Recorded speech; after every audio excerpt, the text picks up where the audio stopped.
March 25th meeting of the Sacramento-San Joaquin Delta Conservancy. And we have folks in the room and online. And can we have a roll call to establish a quorum, please? Absolutely. Chair Hume. I'm here. Vice Chair Allen. Here. Supervisor Dollywall. Here. Supervisor Call. Here. Supervisor Williams. I'm here. Morning. Board Member Peralta. Here. Board Member Sandoval. Member Uday. Here. And Board Member Winternitz. Is Board here. Member Winternitz. Impeccable timing. I didn't miss the exit. It's harder now. We have 8 here. A quorum is met. All right, very good. Since he's already standing, would you please join Director Winternitz in the Pledge of Allegiance?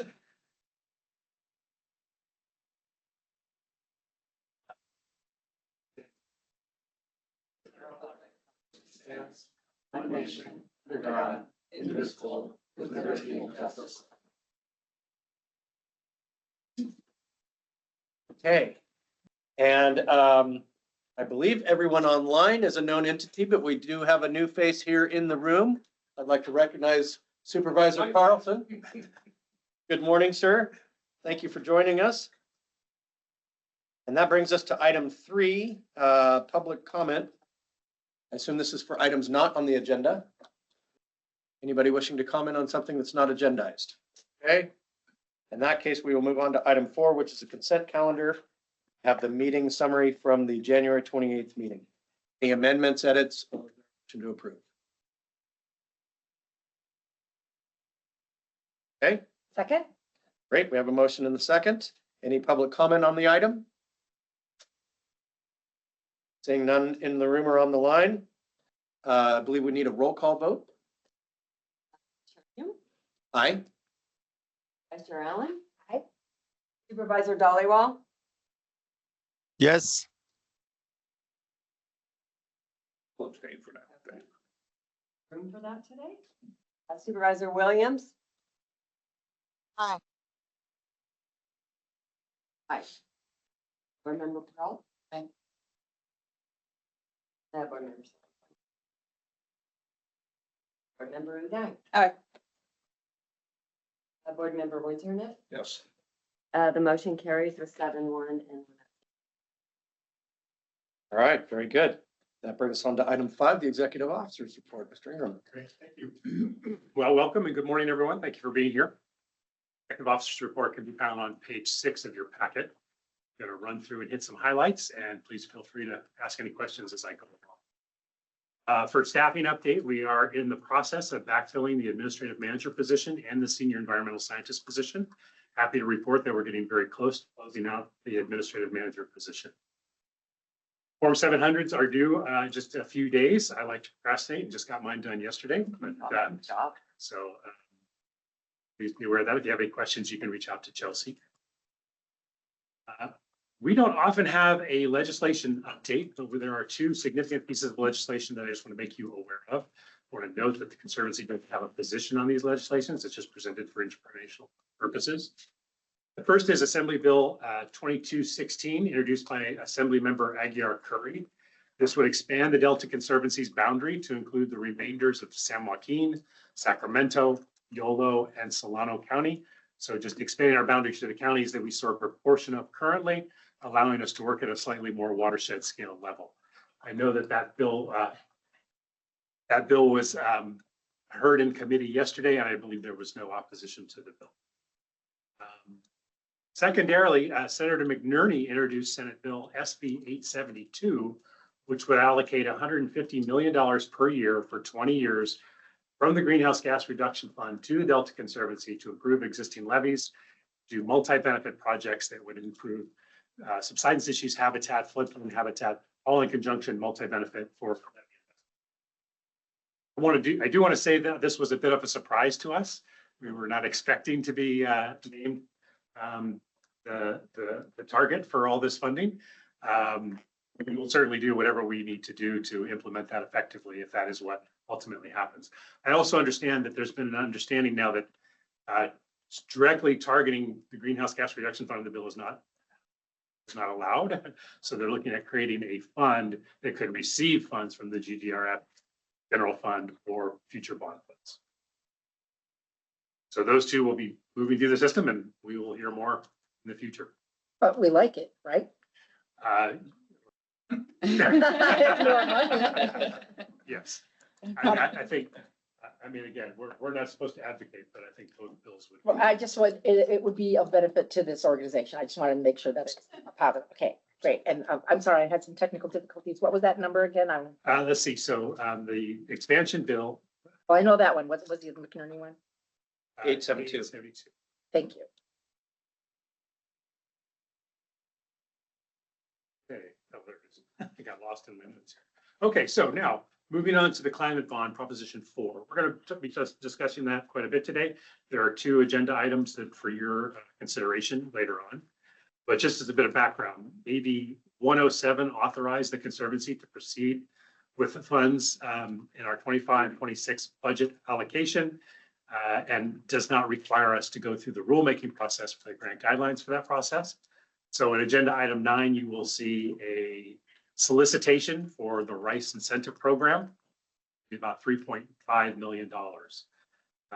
In addition to that, there's about $500,000 of our $4 million allocation for 25-26 that we will most likely be directing towards the John Muir Land Trust to do planning for Bethel Island. And we will bring that back to the board probably in May for your consideration. Just to be clear, the legislation directed that budget year directed us to fund 3 particular projects: Jersey Island acquisition, Bethel Island restoration, and the Rice conversion program. If we funded all 3 of those projects, which we would love to do, it would exceed our full $29 million allocation from the bond. So we're moving the Rice program forward because it's ready, moving the restoration planning for Bethel Island forward because we have a proposal, and then future funding would support Jersey Island acquisition if it moves forward, or more implementation restoration funding for Bethel Island in the future.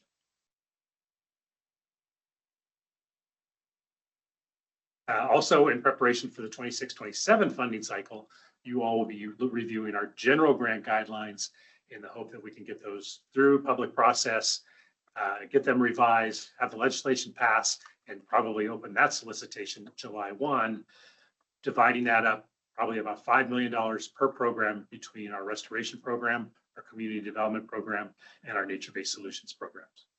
So that's exciting. After a year plus, year and a half now, finally getting ready to get the front forward funding. A couple administrative updates. I just want to note that we completed our 3-year state personnel board audit, achieving full compliance with no findings. That is an amazing accomplishment. And Brenda is no longer with us, but that was her crowning achievement. Her whole career in the state, she was determined to get no findings on an audit, and she did it. So we're very thankful to her, and it's good to be 100% in compliance always. Also want to recognize that we now have a records retention schedule that's been approved by the Secretary of State. And so we will be getting rid of a lot of records that we've had for 15 years that we no longer have to keep. And I want to thank Chelsea for all of her hard work in getting that done through the several-year process. All right, so moving on, Delta Drought Response Pilot Program, there's an update there. I don't think there's anything I'll call out specifically. The Interagency Implementation Committee Restoration Subcommittee is currently planning its 4th Delta Restoration Forum. That'll be held in conjunction with the Restoration Subcommittee meeting, likely in May, May 1st. The forum, as you may recall, is an opportunity for us to come together with all the agencies, the people doing the restoration work, and the Delta community, and present to them, give them an opportunity to really better understand where is restoration happening, where is restoration planned, and better understand how they can actually provide input into that restoration process. Yeah, yes. So would that forum also address, I mean, we've been 15, 20 years into restoration projects, spending a lot of time. What is the effort? It's the result of all our efforts over the years. Right. I would think maybe this would be charged to do something. Yeah, I think so. And several years back, the Delta Science program did a retrospective, looked at, where we are. It's very, as you know, it's a very challenging effort. Yeah. But I think it is time for a refresh, and that's the right group to do that. So in the planning process, I think Rachel's actually here. Rachel is one of the coordinators for that, so I'm sure she heard that suggestion, and we'll talk about that more. It's good for the public to see how, what the result of their expenditures, the money is. Thank you. Right, so just moving on to communication outreach. We've really been hitting the circuit here lately. The nature or the resource agencies on an HVAC Solutions Summit. This is an event that really did shared space. It was at the auditorium at the resource agency headquarters. It was attended by over 300 people. It was space, to share ideas, learn more about the partnerships and build connections to serve healthier and more resilient landscapes. We provided a lot of information into the event, and then I was able to moderate a panel of diverse state agency leaders who shared examples of nature-based solutions across the state. That was a lot of fun. Following that, the secretary is interested in putting on nature-based solutions summits for each of the nature-based solutions sectors, so for forestry, wetlands, deserts, coastal areas. And we've been asked to co-host an inland wetlands summit that'll likely take place. So we haven't picked a time yet. We're just starting to do the planning. The other co-host would be the Central Valley Joint Venture and Ducks Unlimited. So we're excited to be a part of that, and we will keep you informed. Resource Agency, under Gloria Sandoval's direction, put on the Outdoors for All convening on February 3rd. That was a great event. Opportunity again to share progress and expand equitable access to the outdoors for all Californians. Karen actually participated on a panel that focused on how collective leadership is helping create a more inclusive future. And then I was able to facilitate a breakout session at advancing priorities and finding funding to support Outdoors for All. And it really was a fantastic event.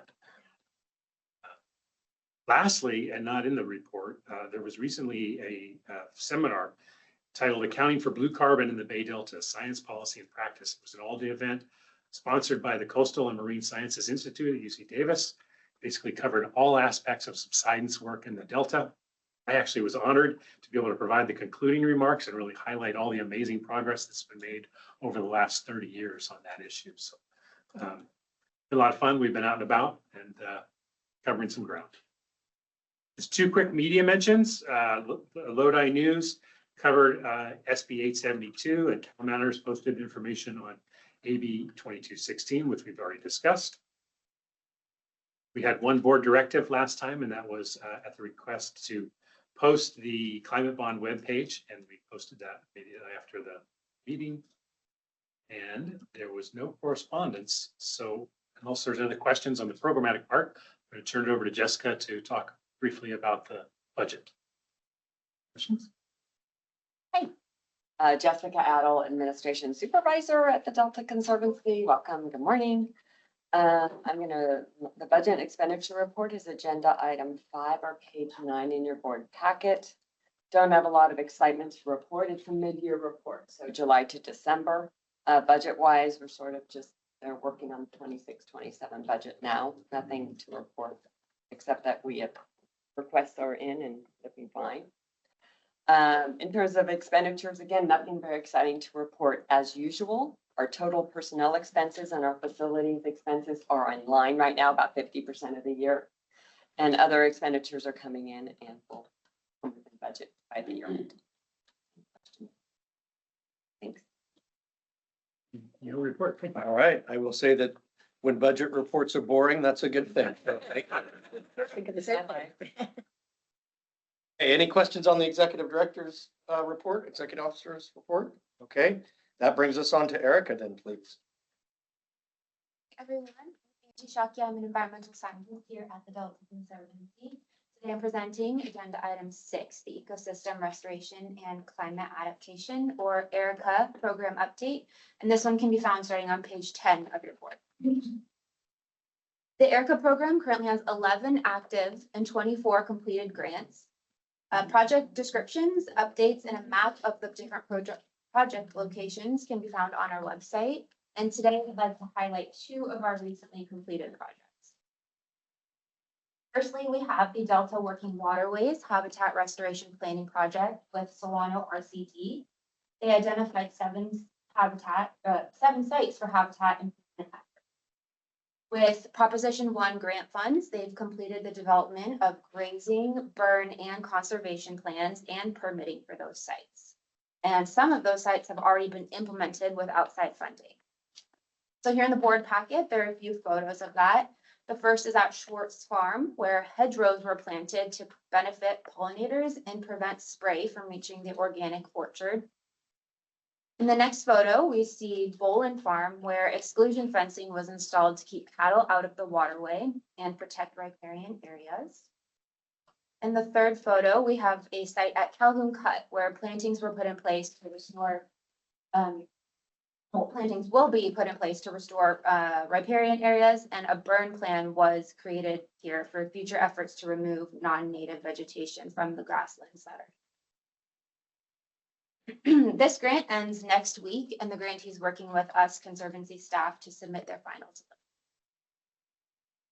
Moving on to the Phase 1 San Joaquin River Floodplain Restoration and Floodway Enhancement Project at Banta Carbona with Banta Carbona Irrigation District.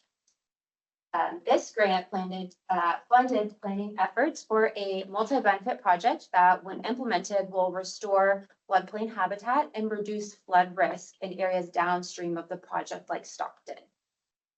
The grant term has ended and staff are working with the grantee again to complete administrative closeout tasks. Since the last board meeting, we've had several requests for modifications or amendments from grantees. And those were all improved internally due to our procedures and there. I won't provide a lot of detail here, but feel free to ask me, or you can refer to the project table on our webpage for status updates for each project. Firstly, the improving hydrological resiliency of managed wetlands in Suisun Marsh with Suisun RCD, and the Marsh Creek Reservoir Restoration and Total Mercury Reduction Planning Project with Contra Costa County Flood Control District were approved for term extensions to allow for the completion of project delivery.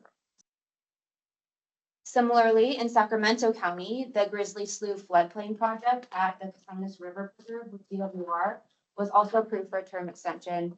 That one was to accommodate for delays that were mentioned by Charlotte Biggs during our last board meeting.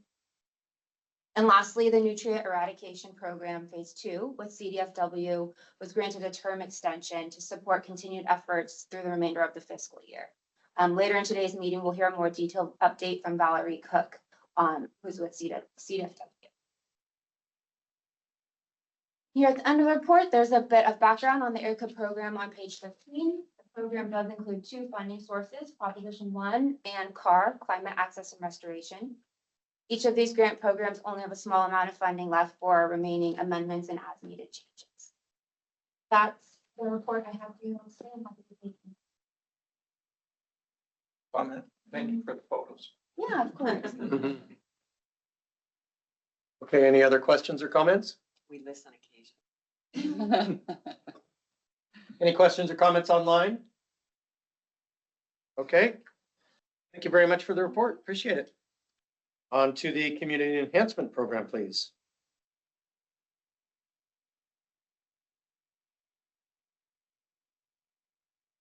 Maya Garrett, and I'm the Conservancy's Ecological and Community Programs Analyst. I'm here to present Agenda Item 7, the Community Enhancement Program Update, which can be found on page 14 of your agenda packet. We currently have 12 active, 2 awarded, and 4 completed projects. Project descriptions, updates, and a map of project locations can be found on our website, but I'd like to present some highlights. The Discover the Delta Education Center Planning Project has completed the building plan updates and permits for the Delta Welcome Center and will complete closeout activities for the project. The second project I'd like to highlight is the Asian American Heritage Park project, which has completed construction of the park, a photo of which is included in your board packet, and will now complete project closeout tasks. Additionally, Conservancy staff received the following change request, which was approved internally without requiring board approval. The building restoration of the 1883 Clarksburg Schoolhouse and creation of Delta Welcome Center was approved for a one-year term extension. To provide some background, the Community Enhancement Program is funded through a $12 million allocation from Proposition 68 and 2 general fund allocations of Climate Access and Resource or CAR funds totaling $11.4 million. Currently, Proposition 68 funding is fully allocated and there is under $20,000 available in CAR. Thank you for your time, and I'm happy to take any comments or questions. And just a quick question, is this Discover the Delta Education Center, is that that's not the old school? No, those are 2 different ones. Is this the one off Highway 12? Yes, and that's a planning project. This is where they used to have the market? Yeah, Still there. still do. Yeah. It's still there. What's that a picture of? Is that Something something that? future building. Yeah, Like, that's the okay, because plan. I like, that must be, I was trying to say, is that AI? Because it looks like it's I an didn't know, actual I thing. didn't think you guys wanted an empty lot. Yeah. You could have shown the water tower. That's not part of it. It's still there, right? Yeah. Not functional and was never in use as an actual water tower, but they did.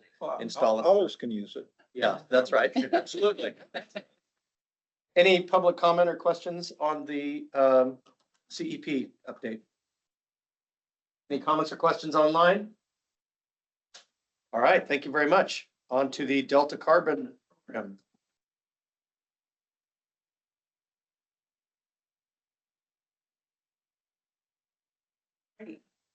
Good morning, everybody. My name is Lauren Damon. I'm the Ecosystem and Climate Program Supervisor here at the Conservancy, presenting agenda item 8, the Delta Carbon Program update, which is starting on page 17 of your agenda packet. Our carbon program webpage has been updated and the link is available in the report. The webpage includes information about the carbon team, which is co-chaired by us and the Nature Conservancy. And we're meeting again on April. The carbon team's overarching goal, just as a reminder, is to advance projects in the Delta that stop and or reverse subsidence and reduce associated greenhouse gas emissions. The team is currently working on a charter and a strategic plan that will outline steps to achieving that goal and has submitted a proposal for a dedicated oral session at an upcoming national conference that's going to be in. Carbon program currently has 3 active projects and one completed project. The project description, updates, and a map of project locations is found on our website. Link is also in the report. And here's a couple updates on the projects, the 3 active projects. The Mosaic Landscape on WebTrack project released its solicitation for construction bids on Monday for the wetland project. Construction authorization is still pending final approval by the grantees board and by this board, and we anticipate bringing that request to you all in July. A 9-month term extension and a budget modification was approved internally for the Delta Rice Incentive Program, which funds farmers to convert their existing ag fields to rice. This change results in an additional enrollment into the program, and this year is the last year of enrollment. Since the enrollments are not yet finalized, the total enrollment numbers for all 3 years have actually increased from what's in your packet. The total enrollments for the entire program thus far are 12 farmers and about 5,400 acres. Additional funding for the Rice Incentive Program was authorized by the legislature, as Campbell mentioned earlier, from the climate bond. So I'll be presenting a solicitation notice for your consideration. That's the next agenda item.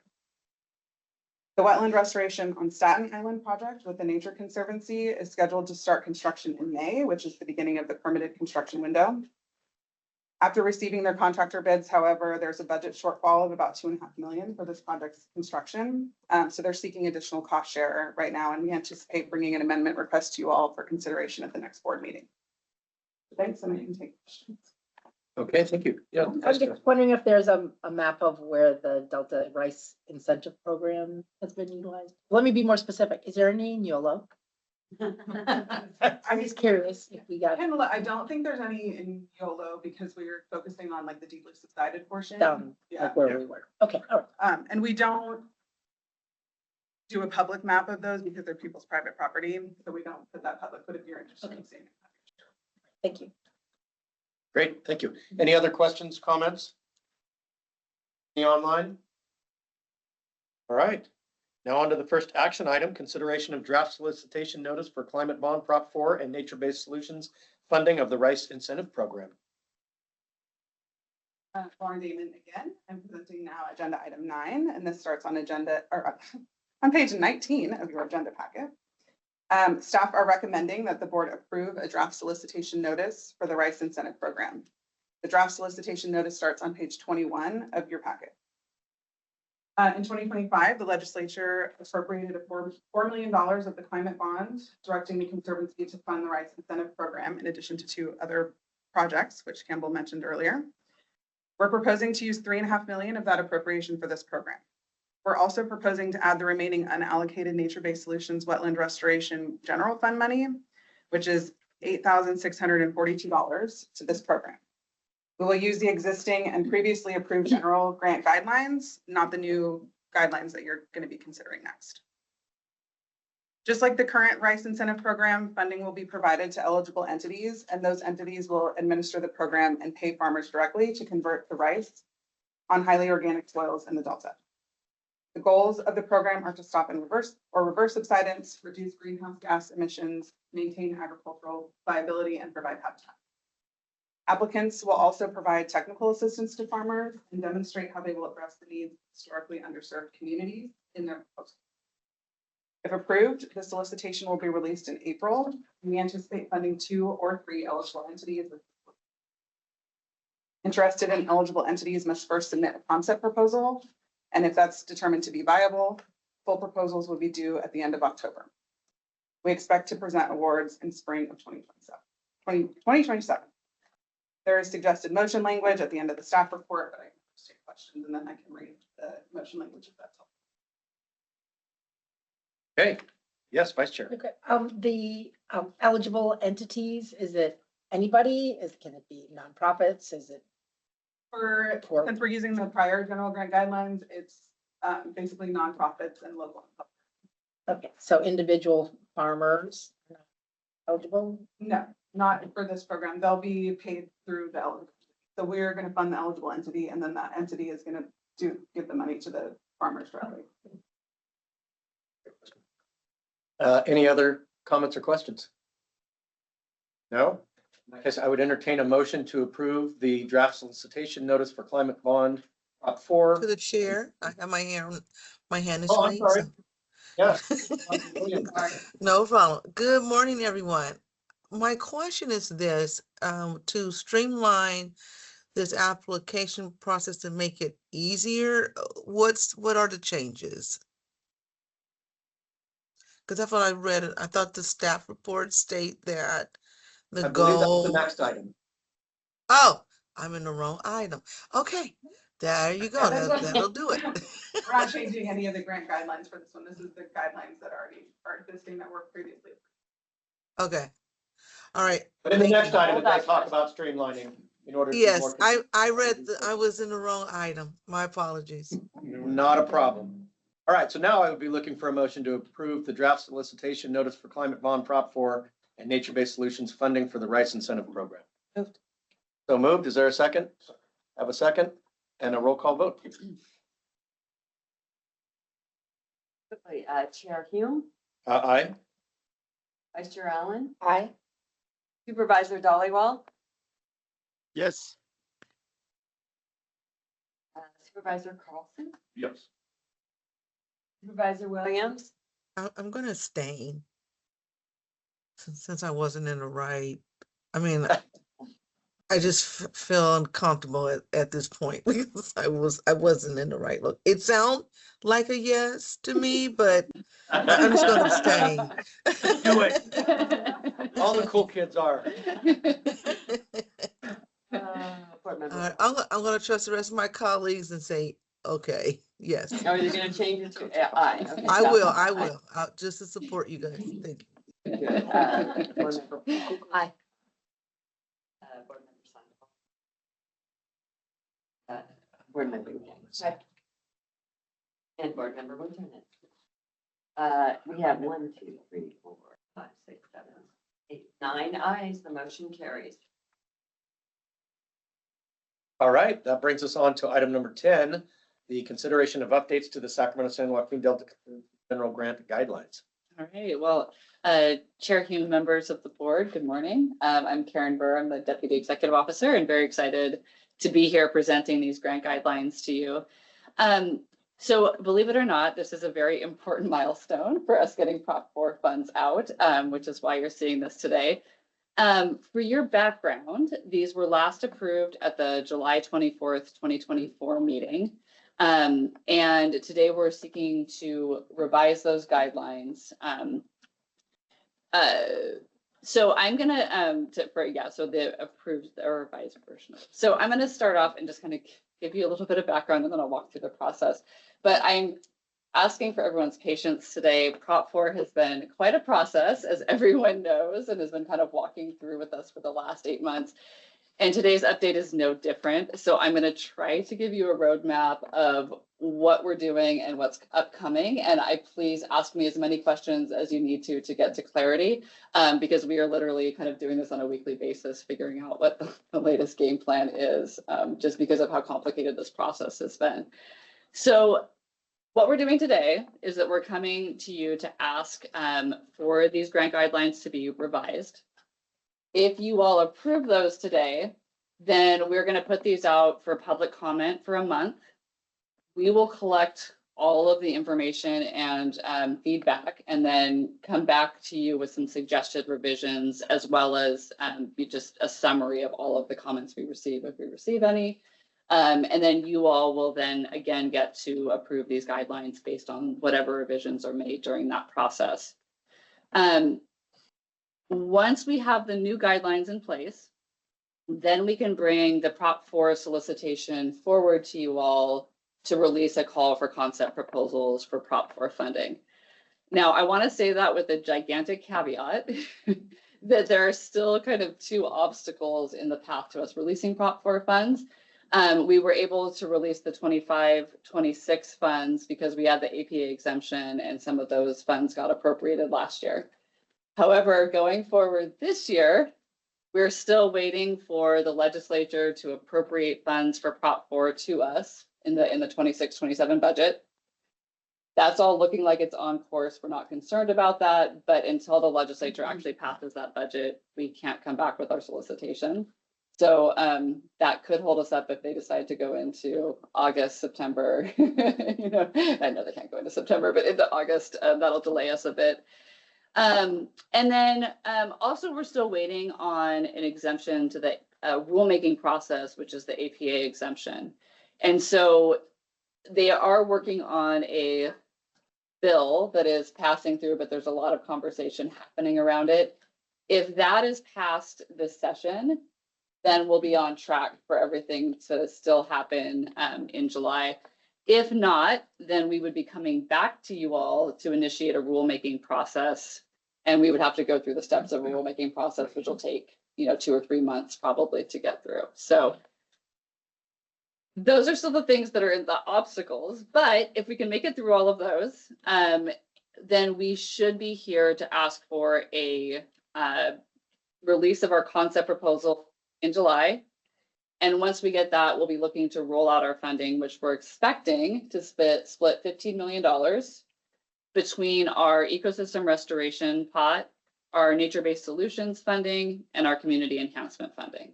So we'll have about 15 million to split fairly evenly amongst those 3 pots of funding.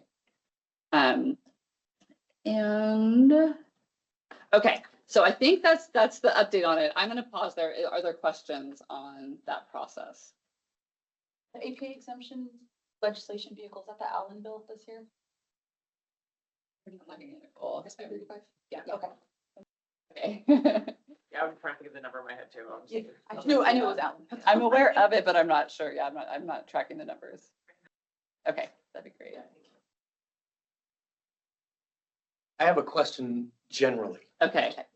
and this goes backwards looking to existing, Prop 1, Prop 68. In our budget, we have the support line items, which I assume is administration of grant monies received and expended.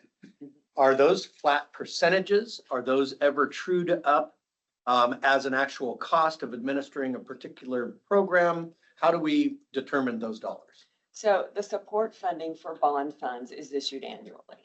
So we, Is issued annually from us it's or to us? appropriated annually. It's appropriated annually. Yeah, with our, so when they give us, for instance, they gave us Prop 4 money in 25, 26, we got 4 million for local assistance or grants, and we got 300,000 for administration. Okay, So they're, and so we do account for them quite separately. but we don't necessarily account for them by project or purpose. It's more of just a flat, this is the amount for running the organization, That and the is, organization does these things. that is correct. We do a very detailed accounting of Yes. we how, do. Oh, how I'm- the hours go. I'm sure, Yeah. yeah. And that will be the same process, The Prop 4 will because I be didn't run see it exactly elucidated specifically as far as how admin support would be trued up. Okay. Or has an admin carve out in total for all of the funding that was allocated across the state for Prop 4. There's always an administrative carve out portion out of the total for all of the entities that get funding under it to administer. And so that's a determined percentage or a determined amount Determined before it's even, okay. For 7. And then is there a separate administrative amount for each? grant? Each grant allowed so much, like a 10% overhead administration that's allowed, or is that not? We track the administrative portion, and we also track administration of project management. So we track separately what I do opposed to what a grant manager does. They will propose in their proposals what their administrative costs are. Right. We evaluate that against, reality, as reasonableness, and they receive funds for administering the. Okay, I'm just curious, as somebody who's worked in a lot of different sectors, like the UC is like 50% overhead. Oh, you're asking A little nonprofit I ran, we could never get more than 10%. So. There are variations across the state depending on the entity, and UC, because they're a quasi-state entity, have a different administrative threshold. So, and the administrative carve out under Prop 4 is designated to each entity, each agency, and but there's not a requirement that they track it per grant. It's just, it's dependent on how each entity wants to track their own internal administrative overhead. This is way more interesting than I expected it. Did I hear you say then that in addition to the agency and how much the agency receives, the eligible entities can actually account for administration and be reimbursed for those costs as well? Ah, It's within their grant. okay, it's within their grant amount. Yes. Okay. And that's part of their proposal is that they would say, yeah. We all need to get paid. Amen. Don't I know it? Okay, any other questions at this point? I assume there's then- more. Yeah, Yes. I'll move through the key updates if there's no. Okay, perfect. So I'm going to give just a quick overview of why we made these changes, and then I'll go through a few of the specifics. But basically, we made, let's see. So what we really wanted to do is strike an appropriate balance between clarity and flexibility. So what we didn't want to have to do is to come back every time we got a new funding source and revisit these grant guidelines, because they're meant to be pretty high level overarching goals. They're not meant to be the specifics for, that we will put forward out in the concept proposals and the grant guideline, the grant solicitation. Sorry. So the grant solicitation will carry the specifics. This is meant to be just kind of the overarching process of how we administer grants. So we didn't want to have to keep coming back. We want to first and foremost maintain transparency in how we're administering grants. So we made a point of laying that out very clearly. We looked at other grant guidelines across the other conservancies and across the resources agency, and this matches pretty closely to what they're doing. We had a lot more detail in ours that wasn't in other guidelines, so we took out a little bit of that. And then mainly what we wanted to do is really increase our flexibility. So as you mentioned, Prop 4 is coming online. We have all these other grant pots that are almost gone and are kind of moving through all the different categories. And then we anticipate as we're closing out grants that some grantees won't fully expend their funds. So those funds are going to be coming back to us, and they're going to be coming in vapors. We're going to get a little bit here and a little bit there. And we didn't want to have to come back to you guys every time we wanted to put together a grant. So we're hoping that with the kind of being a little bit more broad in our guidelines, we'll be able to take all of those funds together take one solicitation that's a Prop 4 solicitation and then channel all those other funds to support the proposals that we get for that. And these guidelines are set up to allow us to do that, to just kind of move those funds through pretty fluidly. So that's why we did it. And then to highlight the updates, for content, we added capacity building because we are expecting that Prop 4 will allow us to do that. Kind of under discussion, so we didn't put anything too specific in there about that. We are expanding our eligible applicants to include tribes because, as you know, our legislation did not allow for that. But Prop 4 does give us that authority, so we'll be able to give to tribes for with Prop 4 funds. We also wanted to acknowledge that if we're giving to tribes, that we should have both traditional ecological knowledge as well as best available science as guidance for our grants. So we're including that. And then for administration, I think Supervisor Williams, I think this gets to your point. We are updating some of the provisions related to competitive grant processes so that we actually can do a competitive grant process. And while I think a lot of folks may think that that's not helpful for applicants, it's incredibly helpful because we can actually kind of like weed through things before people go through and give us an entire proposal if they're not competitive. So we're trying to save everybody time by doing that. We are providing some flexibility to ourselves in how proposals are evaluated and scored. And some of that, again, is to give us that flexibility with not wasting people's time, but also because all of the grant funds that we have different rules and restrictions on what we can and can't fund. So we want to give ourselves that flexibility. And then we also are giving ourselves the option not to use a concept proposal should we choose to. Concept proposals we think are very important and they're a really key part of making the process accessible for folks, but there may be some opportunities in which it's just way more efficient for us just to forego the concept proposal and go straight to a full proposal. And then I do want to highlight, the last thing I want to highlight is that there was a formal appeals process that was written into the grant guidelines. We chose to remove that because it's never been used. It's really kind of confusing, and we felt like it kind of opened us up for liability should somebody actually put a formal appeals in and we didn't follow it properly. And we feel like it's redundant because anybody can come and address the board. And so if somebody wants to come when you all are reviewing those applications, they're happy to, they can come, they can have their time in the board meeting. So it feels kind of redundant, and we felt like we were kind of opening ourselves up to potentially having liability if we had that formal appeals process. Okay, so we really feel like this is going to support a transparent, efficient, and adaptable grant program that reflects our current needs while allowing staff to manage resources appropriately.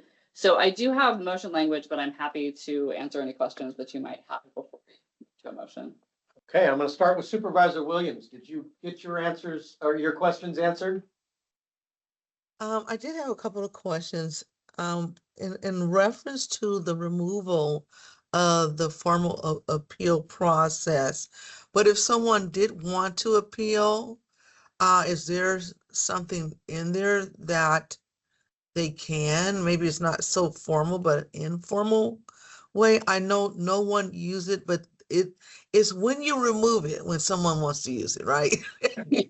Yeah, and that's what I'm saying is that they do have the ability to come to the board meeting, so they'll already know in advance what our recommendations are. That'll all be in the board materials, and if they feel uncomfortable with that, not only can they call and talk to our staff about it and get a better understanding of why we're making the recommendations we are, but they're also welcome to come to the board meeting, and they have the ability to have public comment. And I imagine that we are not a super strict board, so I imagine that we would allow them the time to have those comments in the board meeting. I would just one step further, we encourage them to actually come to the meeting when their project is under consideration. Yeah. So that they're there to answer any questions. So they'll know in advance whether we're recommending approval or non-approval. The board will take that action. If our recommendation is not to approve or is to approve and you don't approve, then they will have an opportunity at that point to make their case to the board under public comment. And because this agency does strive for transparency, this will be very clear for the applicant? Yes. Our new process, okay. That's what I had wanted to know on that. And then I wanted to also circle back where you had indicated that um, giving more broad access to apply for grants. Is there up to a certain amount that you're recommending that we waive, that you don't have to come before the board, or is this for all grants?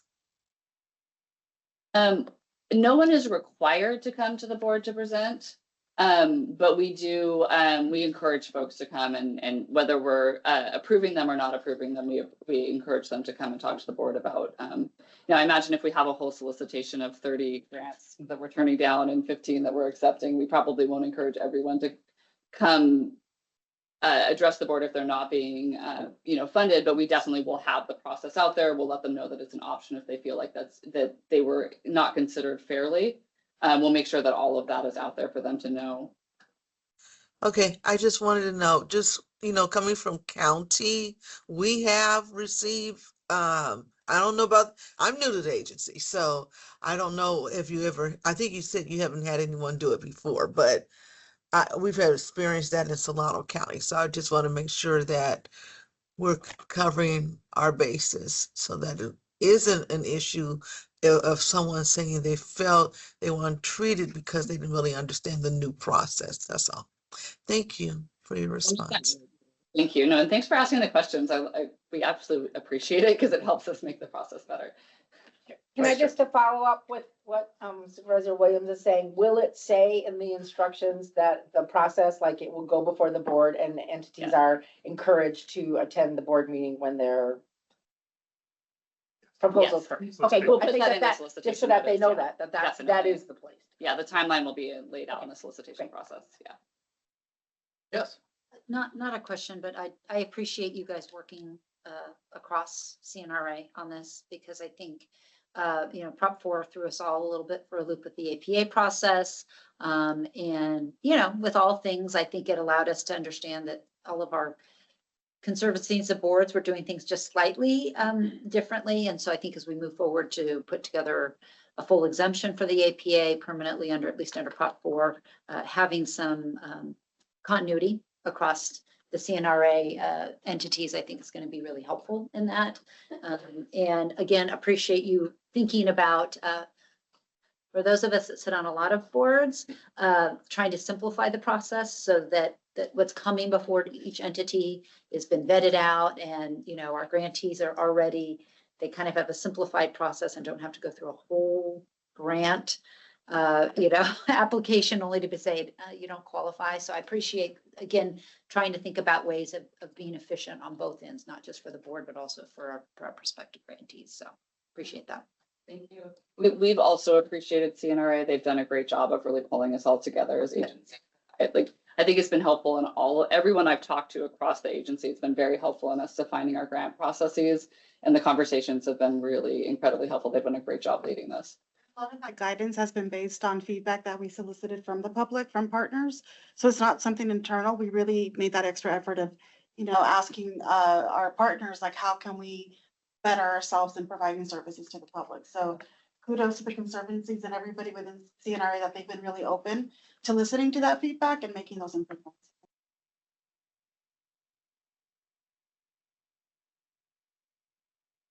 Conclude the presentation. Yes. Does that conclude the Love Fest and all of the?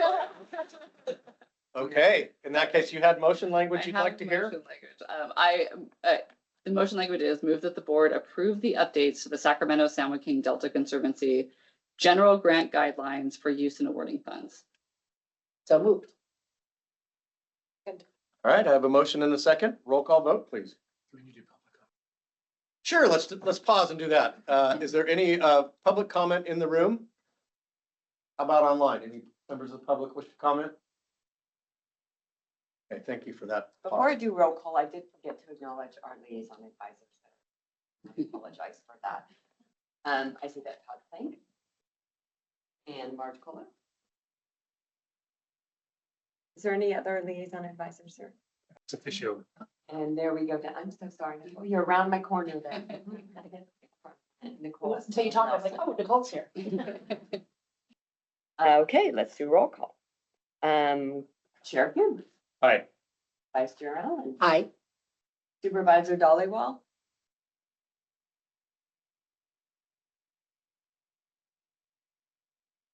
Supervisor Dollywall.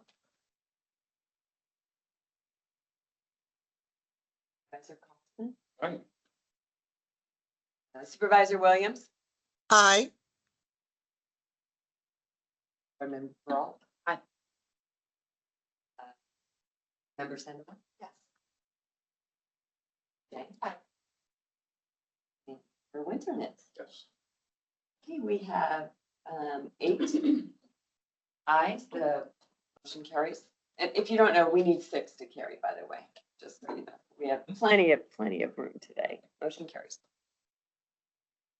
Okay, great. That brings us on to item number 11, update on our Nutria control activities.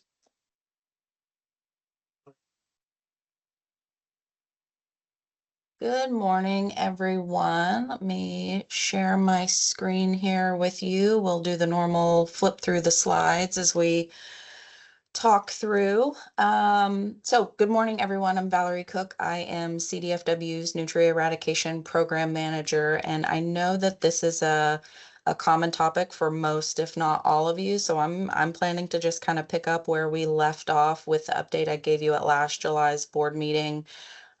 Before I dive into the typical numbers that we talk about in operations, I recently had to take a dive into a lot of the photos that our field staff have been collecting, particularly over the last couple of years. And the photos that I've dug up really demonstrate a lot of the nutria reproductive rates and damages that we've been talking about for all these years, but typically have showed example photos from other states. So if you'll bear with me, I would really like to flip through a few slides of images to demonstrate what we've been seeing in California for these last few years. I'm not going to go through the text that you've all heard me explain several times a year now, but these are some recent photos that we captured in the field showing that really high rate of reproduction of, average litter sizes of 6 to 13 animals and 3 litters per year.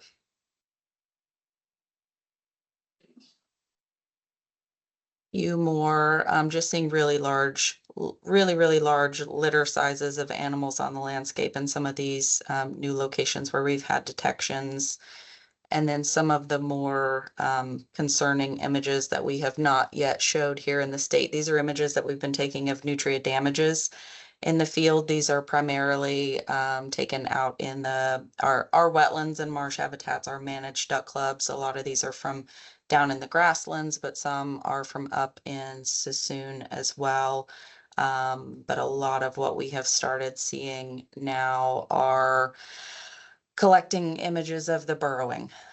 We get a lot of questions about burrowing damages. There's a lot of interest, and to date, we've not had or shared a lot of images from California.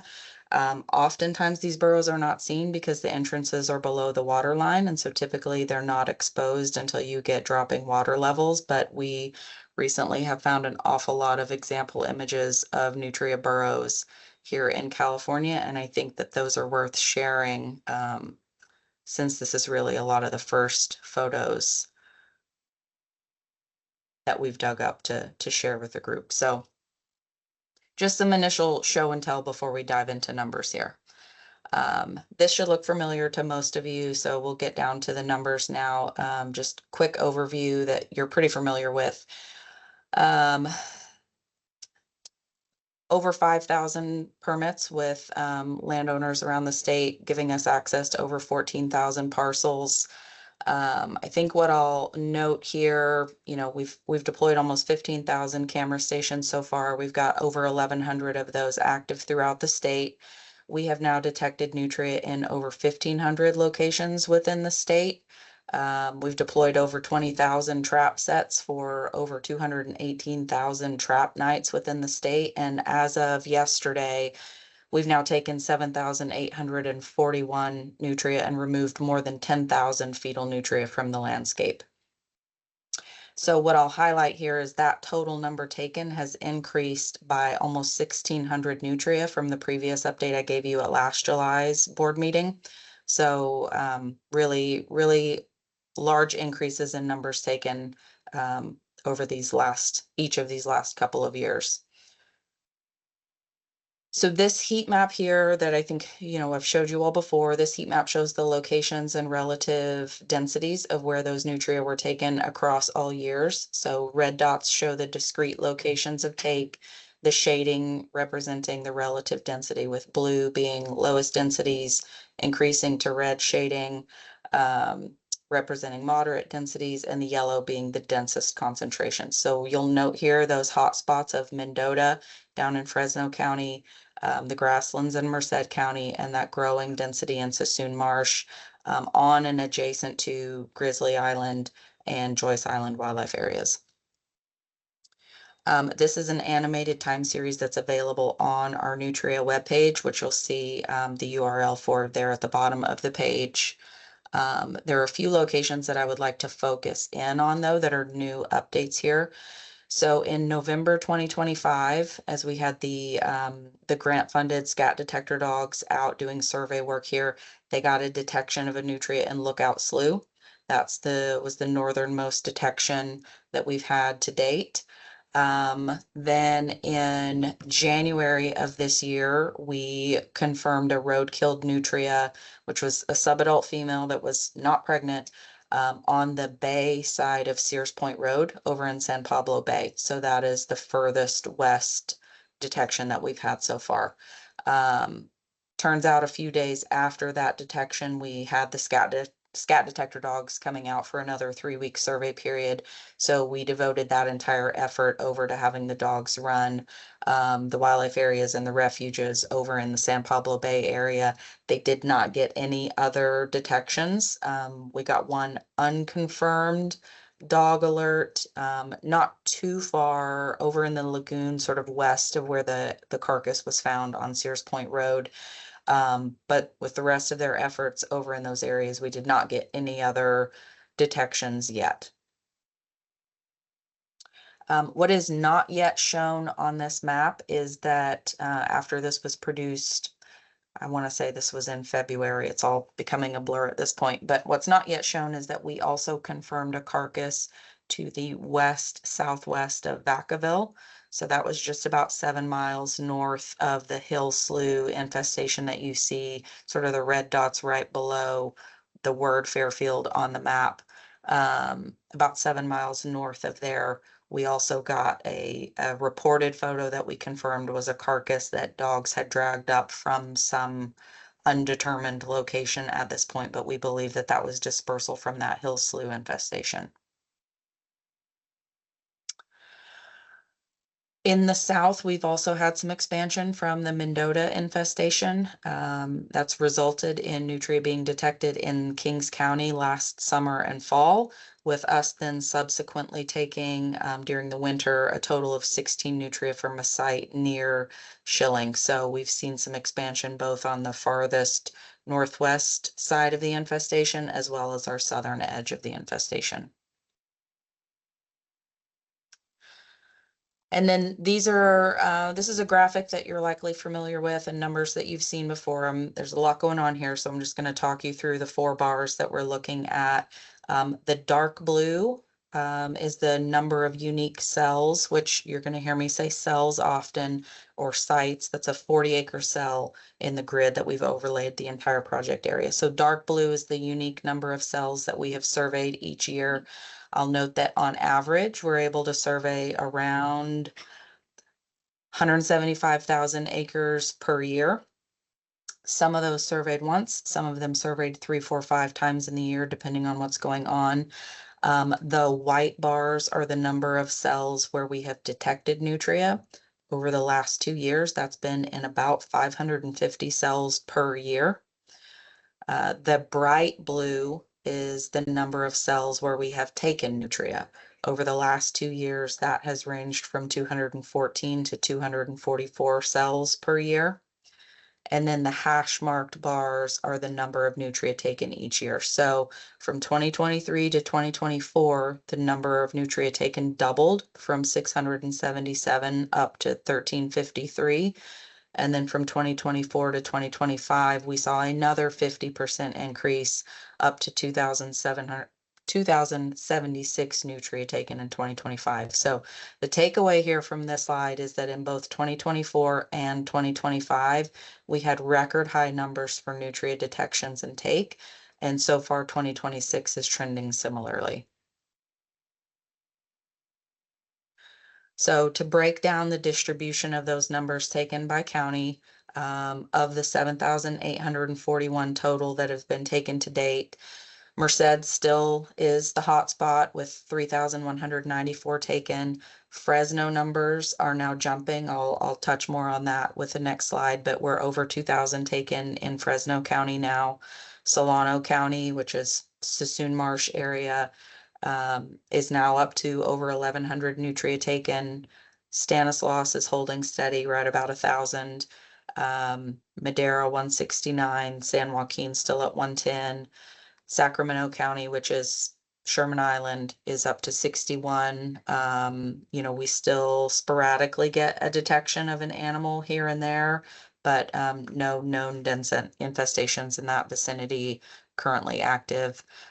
We continue to pull small numbers of animals out of Dutch Slough in Contra Costa County and over towards the Oakley area. Mariposa is still at 26 and Kings County is now at 16. So this graphic shows the trends in take within each county over time, and there's a lot going on here, so I'm really just going to point you to 3 lines. Merced is purple, Fresno is the darker shade of blue, and Solano is white. The real takeaway here from this slide is that in 2024, I'll say 2024 and 2025, these trends held consistent regardless of the big jump in numbers. 67% of those animals are coming out of Merced and Fresno counties, with the vast majority of those coming from the Mendota infestation area. Same thing, 27 and 28% of the animals in both of those years came from Suisun Marsh and the adjacent areas in Dutch Slough and Sherman Island. So in response to those trends, our southern operations as of, I think March 1st is the date we actually shifted.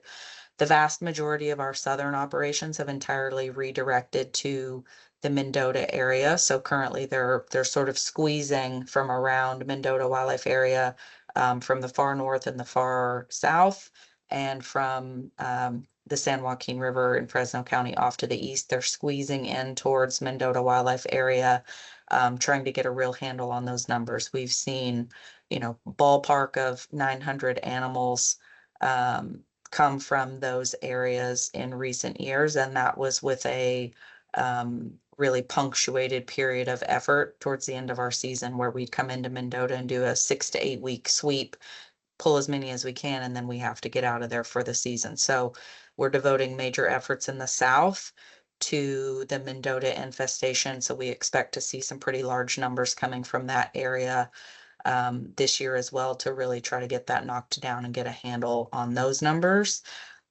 In the north, we're faced with a bit of an opposite situation.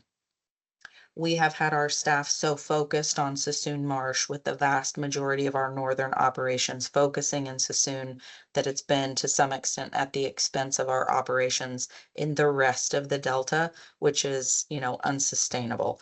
So at this point in the north, we're looking at how we can sort of better reposition our staff to maintain the necessary pressure in Suisun, while not neglecting other portions of the Delta, and also being able to continue survey efforts over in the San Pablo area as well, which will involve a lot of detector dog work moving forward, but also will be done in partnership with the U.S. Fish and Wildlife Service, much like we do down in the San Luis complex in Merced and Stanislaus counties. Shifting gears a little bit to talk about resources. This is a slide that you're familiar with. I think really, there are 2 things that I'll focus on here. We've got about 45 permanent and temporary field staff operating in the program. And essentially we're faced with this trade-off in 2024 and 2025. the situation that we're facing is really a resource limitation that results in us having to, it's a trade-off between trapping those existing infestations and being able to survey in other locations where Nutria might disperse, establish, and start reproducing and just sort of continually spreading us thinner and thinner across the landscape. I think one of the, most important topics that I'll touch on today is where we're at with funding. We have a handful of different funding sources that are contributing to our efforts here. In fiscal year 19, the department received our first BCP to provide ongoing funding and 10 permanent positions to establish sort of the core functions of the program. These 2 Prop 1 grants from the Delta Conservancy came in and funded pretty much the entirety of the rest of our field operations. We were able to then get permanent positions for the majority, well, about half of those field staff. And then in fiscal year 23, we received a BCP for 3 years of funding to support those permanent staff, while the remaining Delta Conservancy grant that we have, the one that is still active, funded all the temp help. So about half of our field operations have been supported by this grant over the last several years. So we recently worked with you all to amend that grant. That allowed us to extend the expiration date from mid-March to the end of this year so that we can continue extending our detector dog operations in California, and also so that we have a funding source to help support all those temp help, all of our temp staff through the end of this fiscal year. Now, I mentioned that our fiscal year 23 BCP was a 3-year BCP that expires in June of this fiscal year. So we currently do have a BCP that was included in the governor's budget that will essentially backfill the expiring budget change proposal. Thank you. Sorry about that.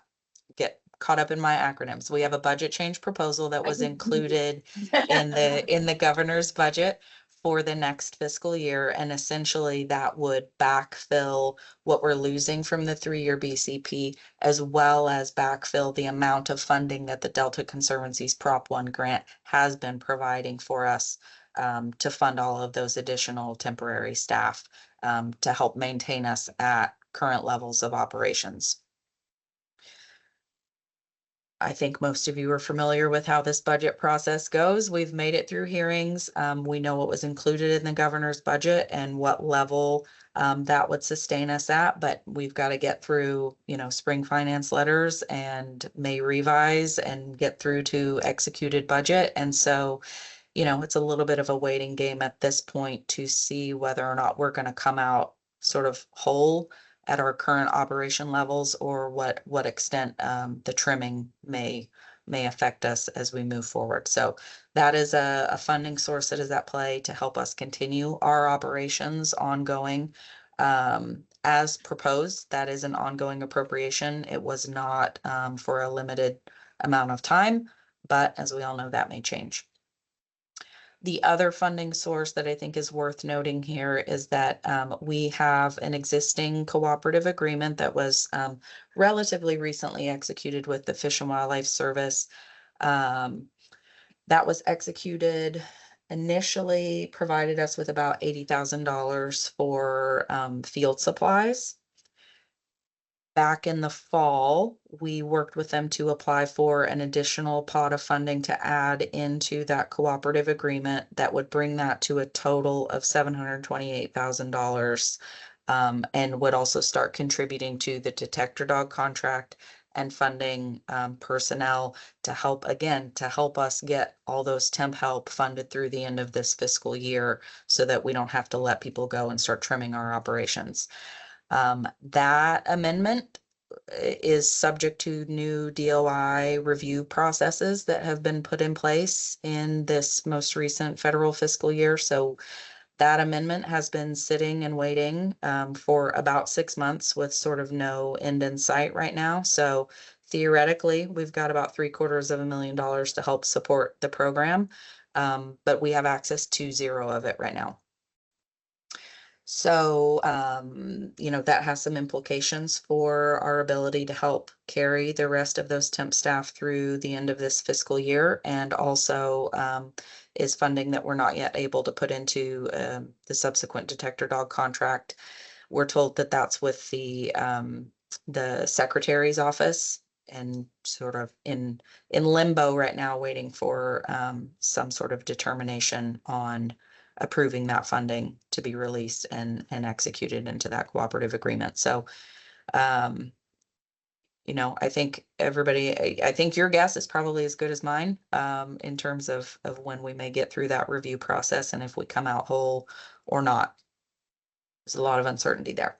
So I think in a nutshell, what I'll say is that the remaining funds in this Delta Conservancy grant is really critical for helping us get through the rest of this fiscal year, and you know, not just appreciated, but really truly critical for operations and maintaining our staff on the landscape. And then lastly, I'll just take any questions that you have. I think, you know, takeaways here, aside from numbers, or that, you know, we have a BCP that is in play that would help us, as currently proposed, help carry us at current operational levels. But it's going to be a little bit tricky getting through the rest of this fiscal year until then. And then operationally, we continue being faced with this scenario of trade-off between trapping and removal of existing infestations and our ability to survey and implement early detection rapid response to try to prevent, you know, detections going unnoticed and establishment and breeding and spreading, and continually spreading us thinner and thinner. So with that, I see a hand that I can't yet tie to a name. Give me 1 second here. Wanda. Well, I want to thank you, Ms. Cook, for your report. It was quite informative. I started Googling at the Department of Fish and Wildlife, like, really, what is a Nutria? What are these things? Because I'm new to your group, so I'm still learning. Well, my wanted to- apologies. I should have given you the whole spiel. Well, I kept doing like, no, I don't know. But then I should have clicked and spoke like, I don't know what this is. All right. However, that's okay. We have internet. This one I wanted to understand. Well, a couple of questions. Are Nutria nocturnal only, or because I've never seen them before?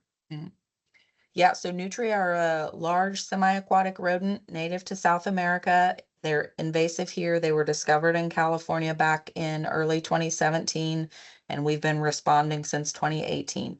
They are primarily nocturnal.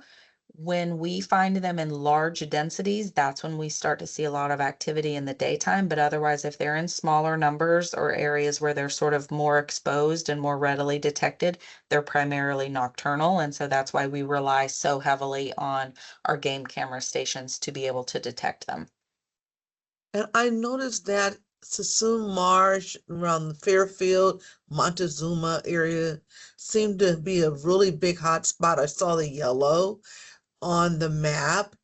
And if we don't receive enough funding, because I heard what you said, it's this give and take, right? So is there something that the county can do to help offset? We have a lot of land trusts. I know when I used to work for them, we focused more so on the wild pigs out in the Suisun Marsh, but I don't think when I was on there, and I now serve on the board, we have not really talked about Nutria. So I would like to definitely bring that to their attention, but so how do we help? I think in terms of that area, you know, the complicating factor here is that landowners can take Nutria.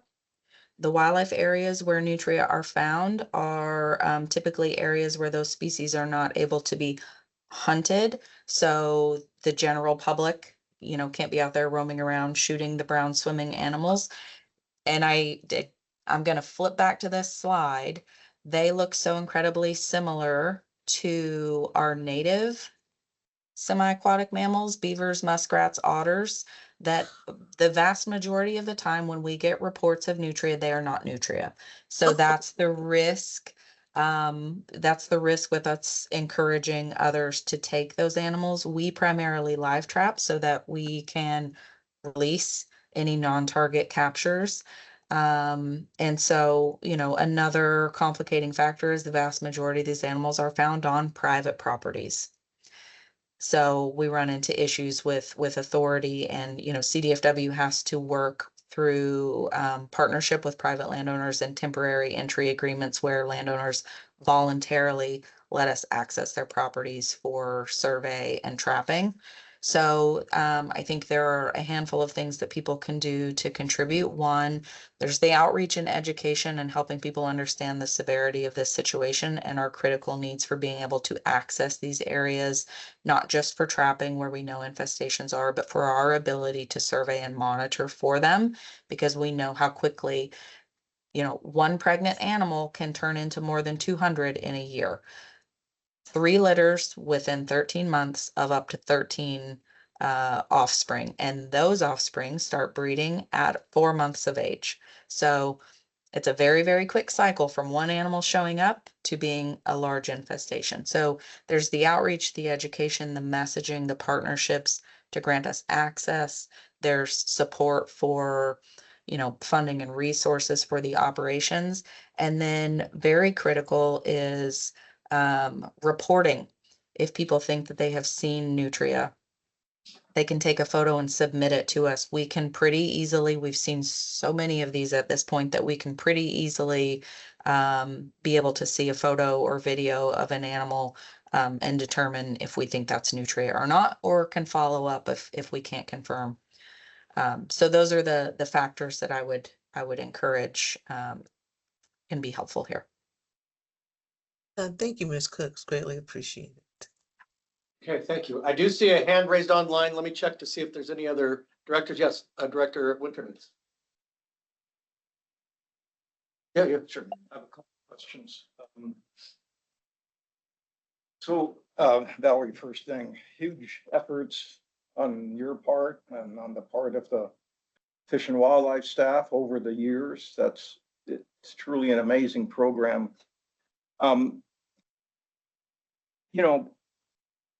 I think people, at least us over here, are aware of your efforts by what you tell us and what's going on and what we read. But I think over time, we may also lose the focus on what nutria actually do and what their effects are. I personally was thinking back, okay, we put all these efforts in. Now let me remember, why are nutria bad in the system, particularly given their tendency to have population explosions in areas.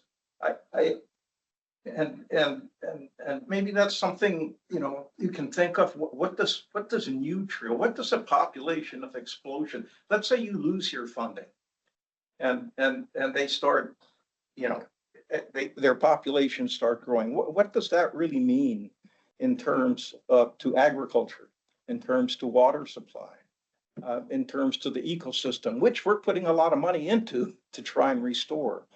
I think that should be a strong part. And there are new supervisors coming along, there are new LEOs coming along. You have to keep informing us of what these consequences are in order for the importance to be there.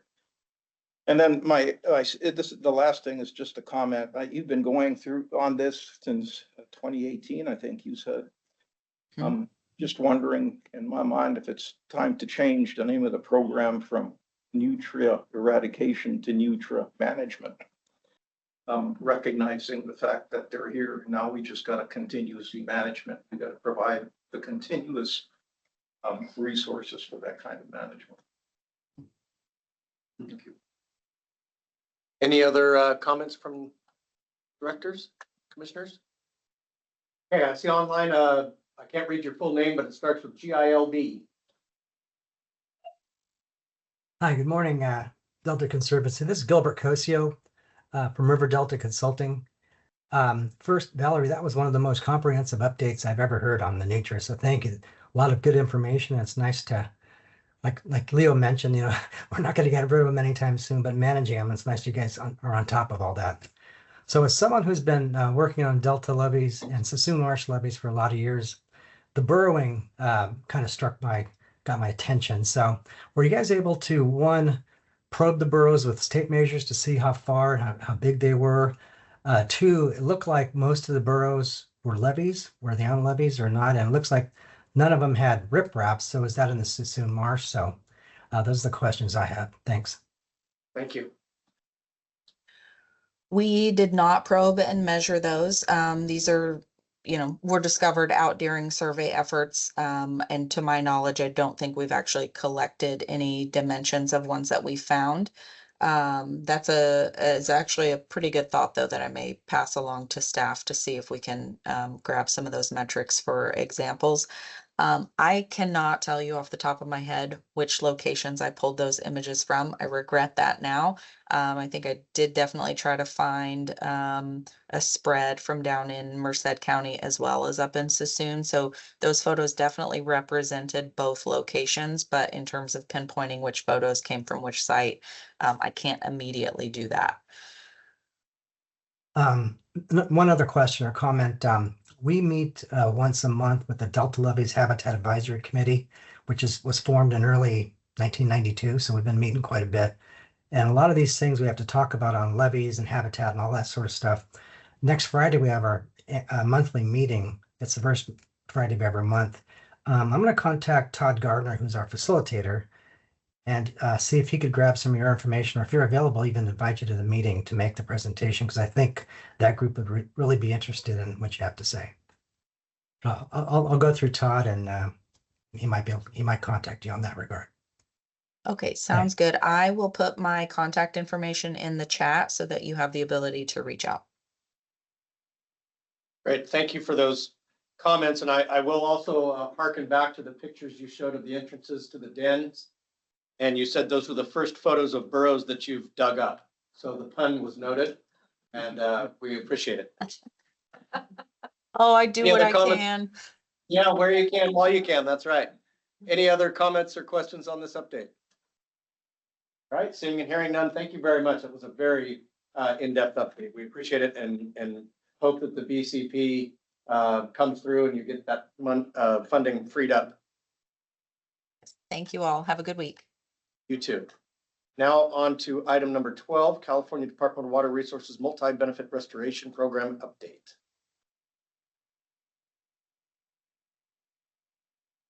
Hi, good morning. Morning.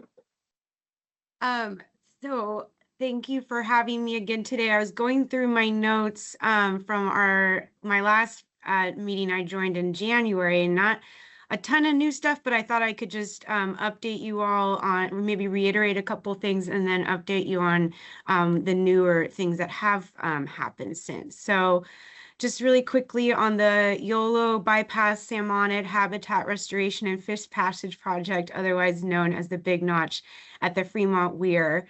I think I went into more details in January about this, but just reiterating that in late 2025, DWR did launch the first limited operational season at the Big Notch. That season's operations were really focused on testing the facility under various conditions.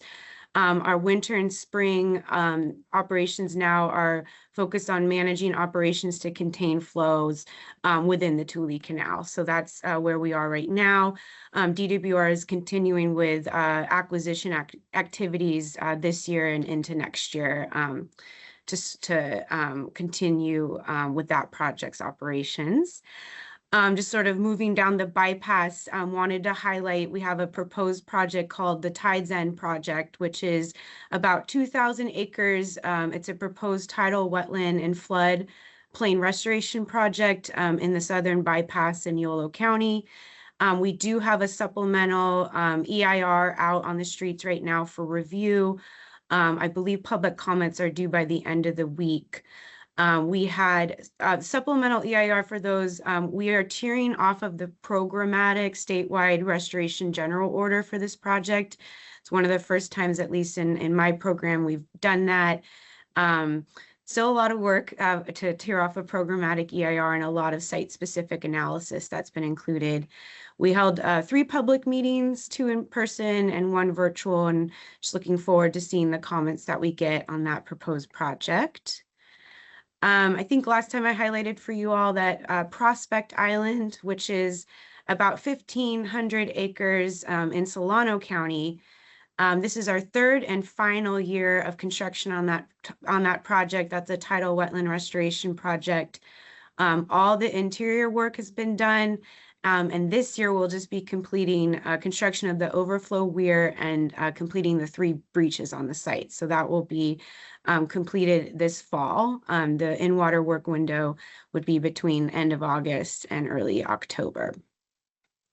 I wanted to mention on Lookout Slough, which is our largest tidal wetland restoration project to date. It was completed in 2024 in the Yolo bypass in Solano County.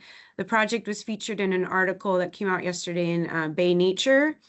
Getting a lot of just emails and texts about it, so thought I'd mention it here. It's a pretty cool article written from the perspective of someone that's gone out to the site and recreated there and kayaked through the site and kind of their experience. So a little bit of a different angle. Encourage you to check that out if you can. And then I also wanted to mention a little bit different of an update, but I thought it might get some excitement. So on Little Egbert Tract, this is a proposed project down in the southern bypass just north of Rio Vista in Solano County. It's a multi-benefit flood restoration project, over 3,000 acres. DWR right now, we're working on our CEQA analysis. We're doing a EIR that we hope to have out later this year. But we're working on an exciting partnership with the Army Corps to reuse beneficial dredge material on the site. So they dredged the deep water ship channel, which is very close to Little Egbert Tract. And the tract itself is deeply subsided, which is very much limited what we could do out there in terms of building up the tidal wetland area or the floodplain. And so we have worked with the Corps now to get Little Egbert Tract basically qualified as what they call a least cost site.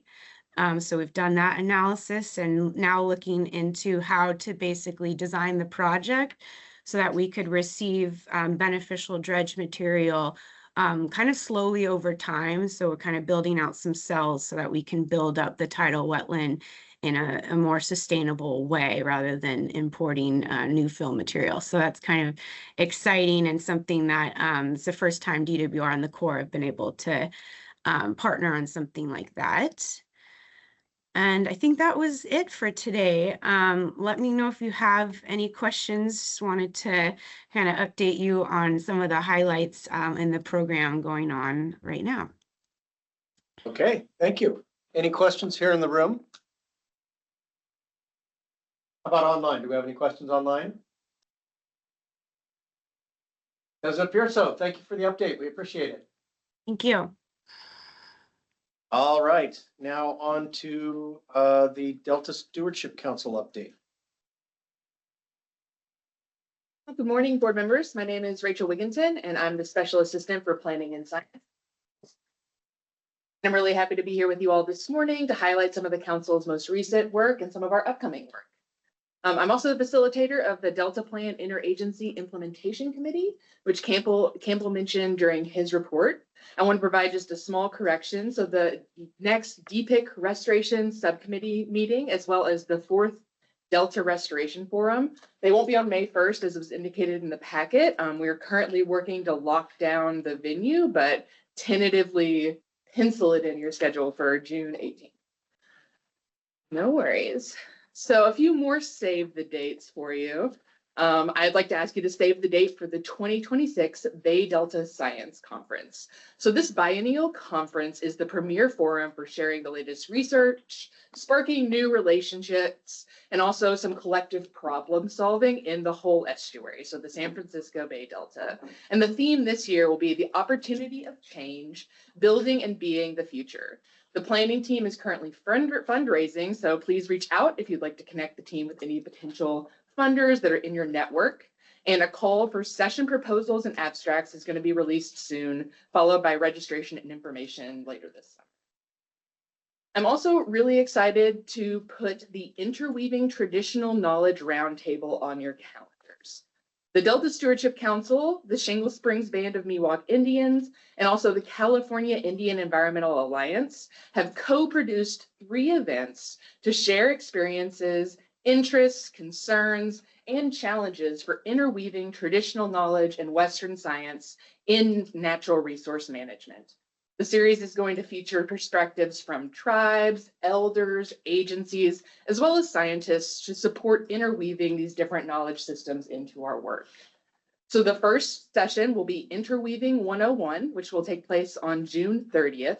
And this will be followed on the same day by the kickoff meeting for our Delta Climate Adaptation team, which Audrey Cho mentioned to this board at your January meeting. And then on July 14th, the series will continue with a gathering focused on tribal beneficial uses. And that'll be an explainer and also an exploration of applications of that concept. And then finally, examples of co-management and co-governance will be considered on July 28th. There may be a few site visits associated with this series, but those have not been put on the calendar yet. So keep an eye out for more information there. Next, I'm just going to provide a few updates on some ongoing work and also a recent report from the council. So first, I want to highlight that the 3rd cohort of the Delta Synthesis Working Group is kicking off in April. So data synthesis, which is what this working group focuses on, is the process of taking multiple different data sources and then combining them in a way that allows us to make new discoveries that none of those individual data sets could have allowed us to produce on their own. And by participating in these working groups, people are getting high quality training in these synthesis techniques. We are having groups develop new open access data products that can help with long-term management of Delta resources. And it also provides a really interesting opportunity for enhanced collaboration between agency scientists who are participating and academic scientists who are participating. The working group is convened through a partnership between the Delta Science Program and the National Center for Ecological Synthesis and Analysis. And this year's working groups are composed of about 20 members, including Angie Shakia on the Conservancy staff, and they will focus on synthesizing data relevant to the management of salmon, harmful algal blooms, and also carbon, so things that are really relevant to the work of the Conservancy. Next, I'd like to highlight the Council's work to track progress made to implementation of the Delta Plan over the last year. So as many of you may know, the Delta Plan includes performance measures to track and evaluate environmental and administrative changes, which are associated with the implementation of policies and recommendations within the Delta Plan. There are currently 38 science-based performance measures, which track quantifiable outcomes from the management actions that all the different agencies in the Delta are taking to implement the Delta Plan. And each year, the Council's Performance Measurements Unit produces a short report looking back on the region's progress toward meeting those. I'm going to highlight just one of the performance measures from that report, but I would really encourage you to check out the full report as it highlights topics like invasive species, flood insurance, and many other things that I think could be of interest to this board. But today I'll be highlighting Delta Plan Performance Measure 4.14, Restore Ecosystem Function. The Delta Plan calls for restoring 60 to 80,000 acres of habitat by 2050, emphasizing projects that provide societal benefits, involve tribal engagement, and are compatible with existing land uses. So interesting and somewhat relevant to Leo's comments earlier, the pace of ecosystem restoration reported in this report has been shown to have really increased in recent years, with 15,000 acres of being restored between 2019 and 2025, whereas only 1,300 acres were restored between 2014 and 2018, and only 1,100 acres restored between 2007 and 2013. Tidal and non-tidal wetlands, located mostly in the northern and central parts of the Delta and Suisun Marsh, are the main habitats that have been restored. And when we include projects that are being planned or are under construction, there are these existing and future restoration projects represent about 35,000 acres. So this big increase in pace and scale represents very exciting progress, but obviously we still have a long way to go by 2050. You can review the performance measures at any time during the year and track progress on the performance measures dashboard, which is on the council's website. And finally, I'd like to mention that in February, the council heard 10 appeals related to the Delta Conveyance project. Within 60 calendar days of hearing appeals, the council must make a decision on these appeals, accompanied by specific written findings. And that's all I have for you today. I really appreciate your attention, and I'm happy to take any questions that you might have. Great, thank you. Any questions here in the room? About online? Yes, Supervisor Williams. Thank you. Thank you for your update. I missed a couple of dates. You mentioned something was taking place in June. And what I wanted to ask, can we receive these dates via email as well? Is that feasible? Yeah, absolutely. So the save the date for, I believe you're referring to the traditional knowledge, the Interweaving Traditional Knowledge Roundtable, which the first event takes place on June 30th, the second on July 14th, and the third on July 28th. The save the date has gone out for those. I can forward those to staff at the Conservancy to send to you all. And then also I would encourage you to subscribe to the council's listserv where the actual registration details and any additional information will be emailed. Oh, okay. I'll definitely subscribe to the council listserv.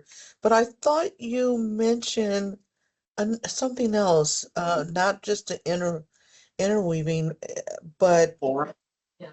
it Oh, was yeah, the restoration subcommittee meeting tentatively, and the fourth Delta Restoration Forum tentatively on June 18th. And then the Bay Delta Science Conference on September 28th through the 30th. September 28th through the 30th. Okay. Thank you. Yeah. Thank you. Any other questions online? Now, I can also note that our recording of this meeting is available on our website in about a week or so. So if you want to go back and get through that, you can do that. Okay, thank you. All right, on to the DPC update. So I'm going to use my time this morning to update you all. Manticore, Executive Director of the Delta Protection Commission. Anyway, I'm going to use my time this morning just to update you all on the Sacramento-San Joaquin National Heritage Area. Apologies to a couple of you who have seen this presentation already, but I think it's new for most of you. Can we have you sit up here? So you're close? Yeah. Thank you.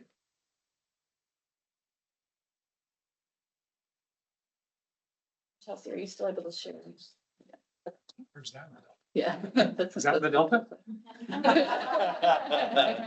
You didn't see the Nutria dens burrowed in the south? It used to be beautiful now. Yeah.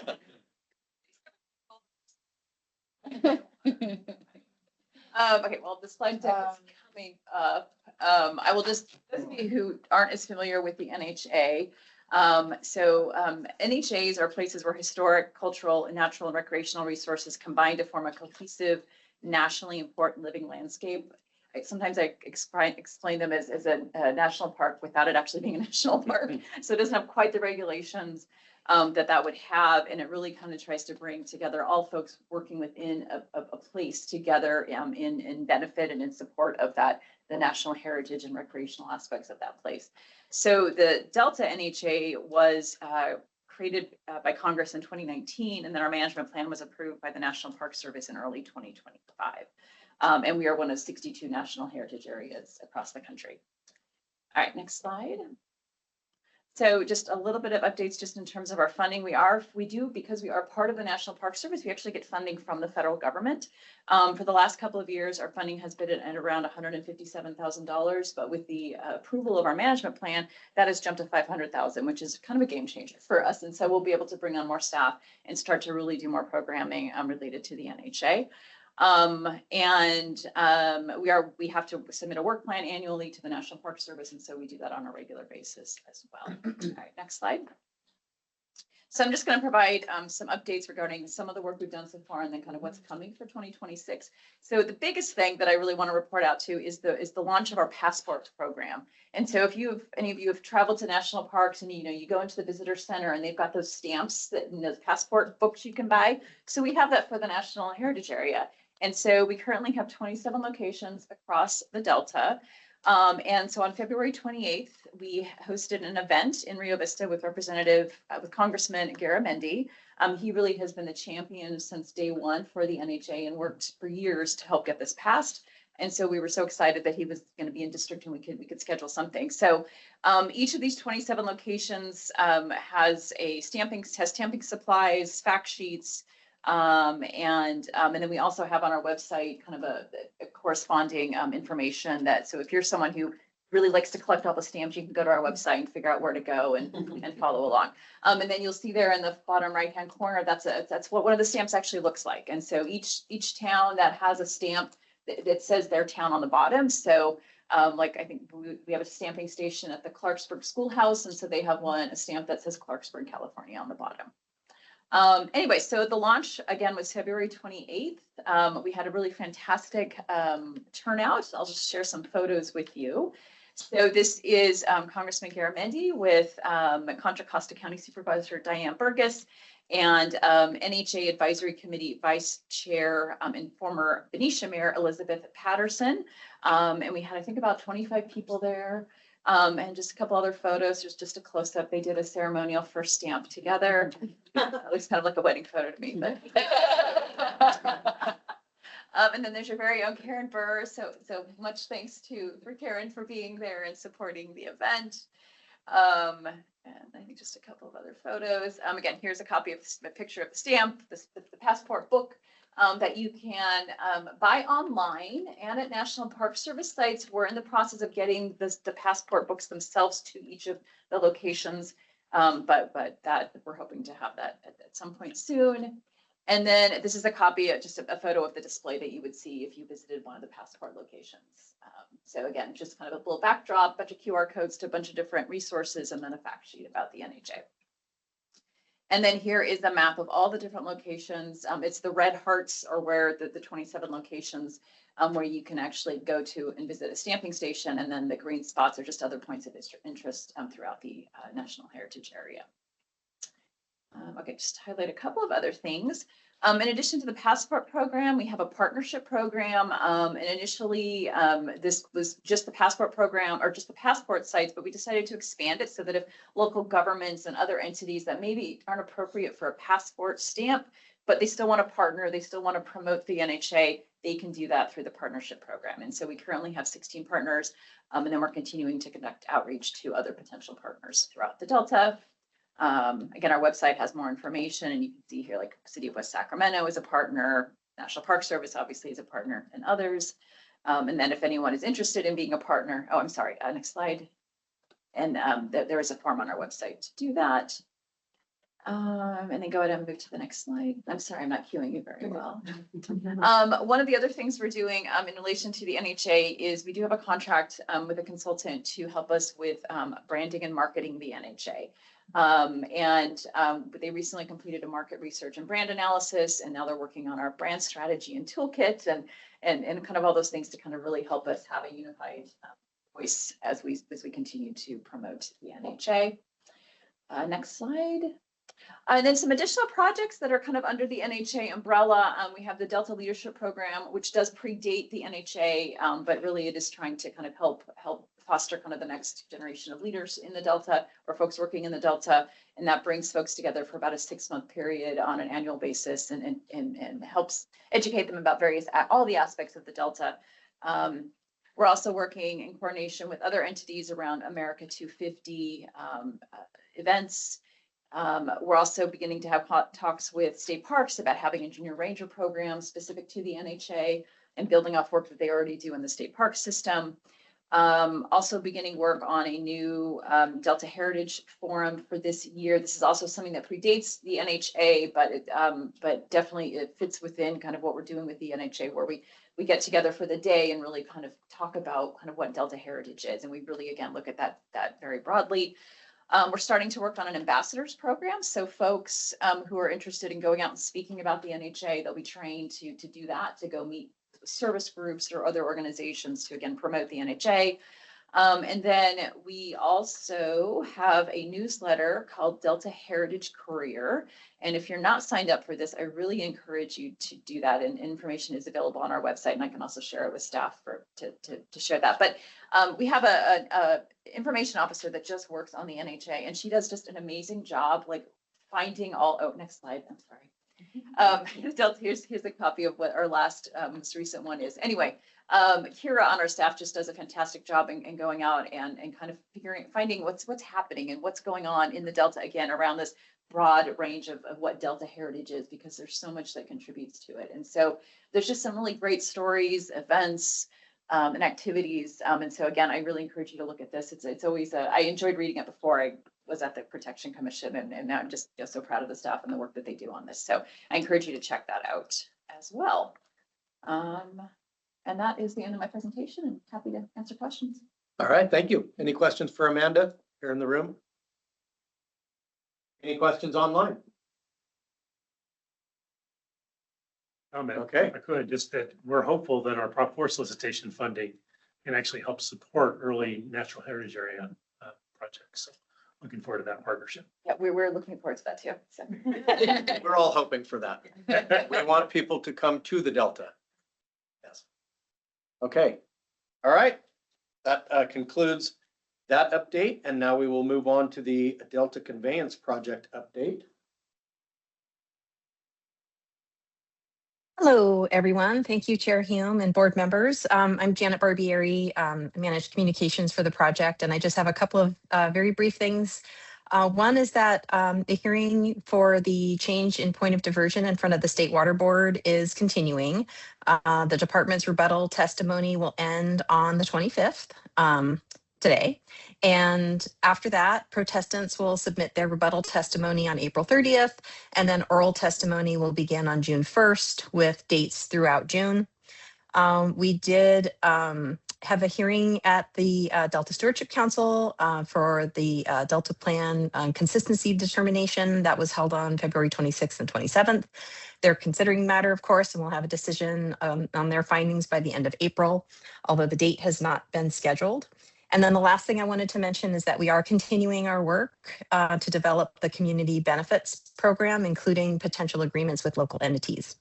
And that concludes my updates. I'm happy to answer any questions.